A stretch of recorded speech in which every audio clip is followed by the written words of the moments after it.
14 April अतिशय सोपे असे भाषण आहे डॉक्टर बाबासाहेब आंबेडकर यांच्या जयंतीनिमित्त।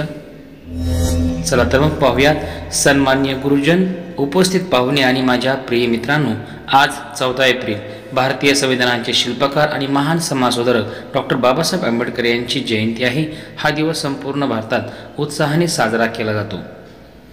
डॉक्टर बाबासाहेब आंबेडकर यांनी आपले संपूर्ण जीवन शिक्षण, समानता आणि सामाजिक न्यायासाठी समर्पित केले।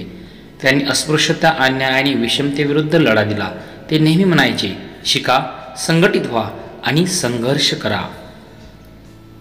त्यांनी आपल्याला संविधान दिले, ज्यामुळे आज आपण समान अधिकार आणि स्वातंत्र्य उपभोगतो। शिक्षणाला त्यांनी खूप महत्त्व दिले आणि सर्वांनी शिकले पाहिजे असे ते म्हणत। आपण काय शिकावे? शिक्षण हे आपले सर्वात मोठे शस्त्र आहे। समाजात बंधुता आणि समानता निर्माण करायला हवी। प्रत्येकाने संविधानाने दिलेल्या हक्कांचा आणि कर्तव्याचा आदर करायला हवा। आजच्या दिवशी आपण सर्वजण हा संकल्प करूया की बाबासाहेबांनी दाखवलेल्या मार्गावर चालू, शिक्षण घेऊ आणि एक जबाबदार नागरिक होऊया। जय भीम, जय भारत, धन्यवाद।